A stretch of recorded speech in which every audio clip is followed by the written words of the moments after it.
Hello everyone, it's me, like our 13 vids, and today I'm going to be doing a commentary on generic fanboy number 63, or I don't know. This time it's Blackb0nd, who's a PC fanboy on YouTube, and of course, you're going to see every bad YouTube fanboy video cliche here, cause it's bad, so let's watch it, shall we? Console fanboys, let's just say, ignorance has its own advantages. See, I'm in the market for a new tablet, right? I know nothing about tablets. I don't know if Asus makes a better tablet than Apple. I don't know if there's a better Droid tablet, Samsung, Toshiba, whoever's making tablets. I really don't know. So what do? I research.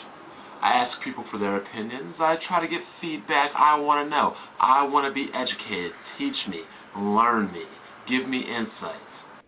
Now, that might have been a good example had you not realized that tablets are different than gaming consoles. For example, a better example would be platform-wise, like Android versus iOS versus Windows 8 or Windows Phone 7 or whatever. That's not how the console fanboy thinks.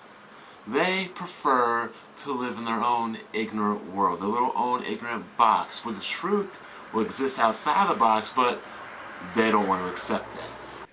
Now, that might have been a good point, had the uploader not been a fanboy himself. That's like a PS3 fanboy saying that the PS3 is better and that everyone else is ignorant. I mean, that's what this guy does, as you can see in this video and some of his other videos, such as his PC Gaming Sucks vid. Which is why I say, ignorance has its own advantages. See, this whole discussion, this whole topic about PC gaming, the reason why console fanboys hate and detest PC gaming isn't because of the games, because the majority of games on PC are on console and vice versa. It isn't because they're both HD platforms, or at least one is somewhat of an HD. It's about ignorance. Well, actually, there are other reasons it could be too. It could be because PC gaming is more fragmented than Android is, and Android is pretty fragmented because you can literally throw Android on anything. And not only because it's fragmented, but because of the fragmentation, you've got times where the games you buy in a store just won't play on your PC, which you bought brand new, so you're stuck with outdated games like Counter-Strike 1.6 or Unreal Tournament 99. And then, of course, with older games, you also have problems getting them to work. Now, I know some PC fanboys talk about this marvelous, huge backwards compatibility. It's not that great when you have to struggle for hours trying to get games to work by doing some of the most ghetto techniques around. In fact, one PC game to fix it, you actually had to load up a debugger and then change a line and then keep pressing enter, enter, enter whenever an error came up. I'm not making this shit up. But whatever. PC gaming also has a community full of fanboys who also believe they're right, and also just because everyone has a PC doesn't mean it can run games. So the thing with console gaming is a lot of people play on consoles for a reason. But let's go back to your rant, shall we? People can't understand, and some people don't want to accept that one machine is technically superior to another. Except when it comes to gaming, raw power isn't everything. If raw power was everything, then the original Xbox would be the best-selling system last gen. And also, another thing is that the experience isn't always better, even if it's extremely powerful. If the user experience is crap, consumers are going to not use it. I mean, look at Android. That's technically superior, and same with Windows Mobile. That was technically superior to iOS, but people dumped it because it didn't have some shiny Apple logo on it. Look at the arguments we went through all those years about Cell versus Xenos, about Xbox versus PlayStation, about this graphics is better than this graphics, and this graphics is better than this, and blah, blah, blah, blah. And yet, while all those arguments go back and forth, we clearly cut know, without a shadow of a doubt, that PC stomps both of them. But yet, it's so diminished and not even accepted because they don't want to accept it.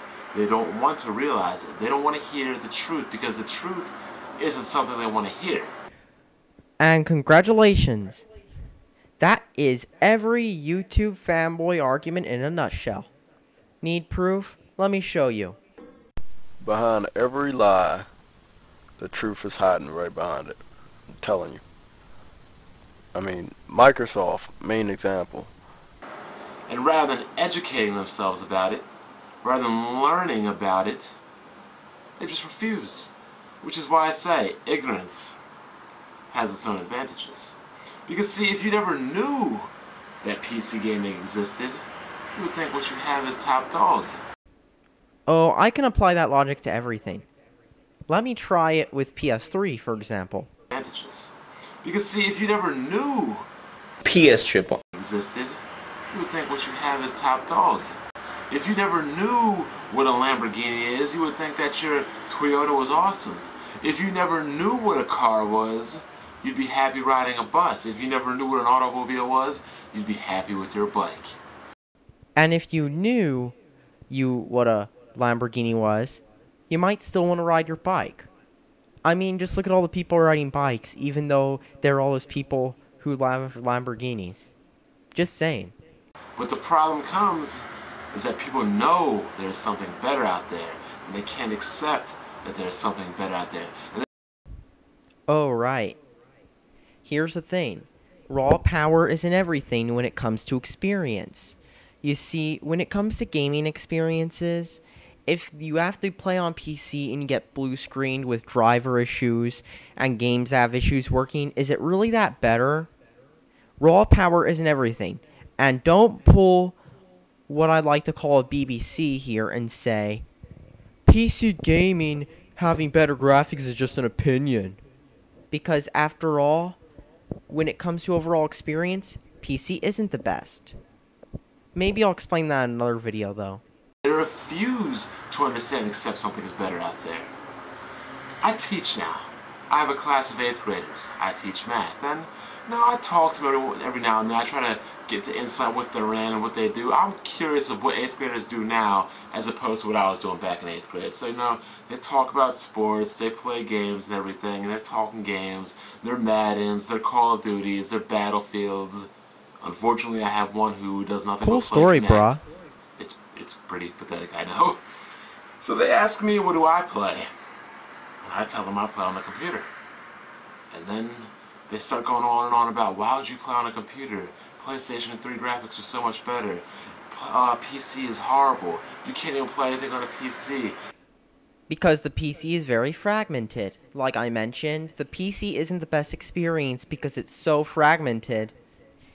Because you have many configurations, and then you have poorly optimized console ports, and then that's when shit happens. Which it happens to all the time with PC gaming. I was like, you know what, then I thought about it. There's no point. Because it's not a matter of fact that console fanboys are just ignorant and don't know. They just don't want to know. They refuse to know. They don't want to learn. Me, myself, I like to learn. I like to be educated. If I don't know it, please tell me. If I'm wrong about it, please correct me about it. I want to know. When I'm building PCs, and when I'm going after parts, and I'm going after specs, and I want to get this, or I want to get a game, or I want to find something for my particular taste, I want to know. Except, PC fanboys, one of the problems with your argument is you assume everyone builds. Except most people don't build.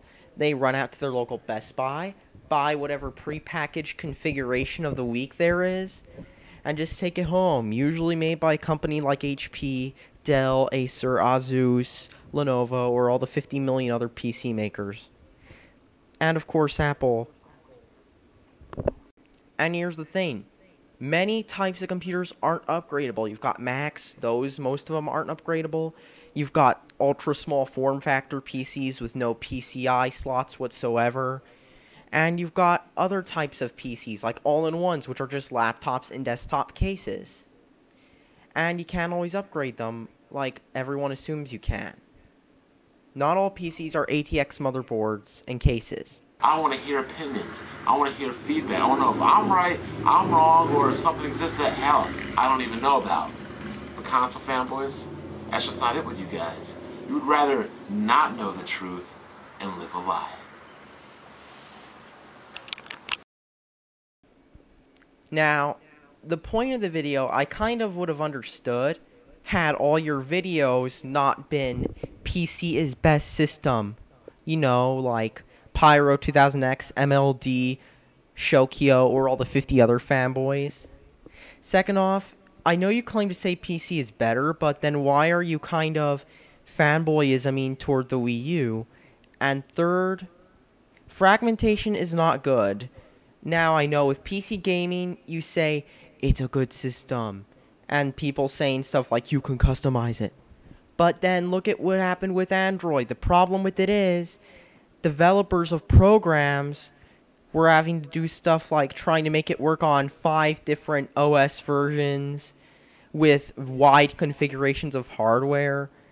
Now, with apps, that's one thing, but with games, they're trying to push the limit of whatever hardware they've got, and of course, they just can't do that when you've got games that are just like ports, and you've got games trying to run on way too many types of GPUs, Intel graphics and other shit.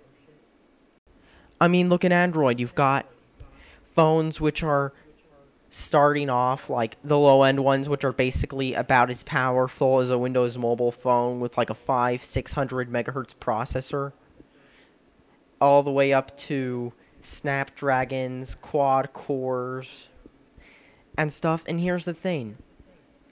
They're trying to develop games for all those systems, and then in the end, someone gets shafted unless it's like some low-end casual game. So, the thing is, fragmentation and raw power isn't always good. So, it's just splitting PC gaming and making it hard for gamers in the end. But whatever. This commentary went way off topic, so I'm going to end it now. Thanks for watching and subscribe for more.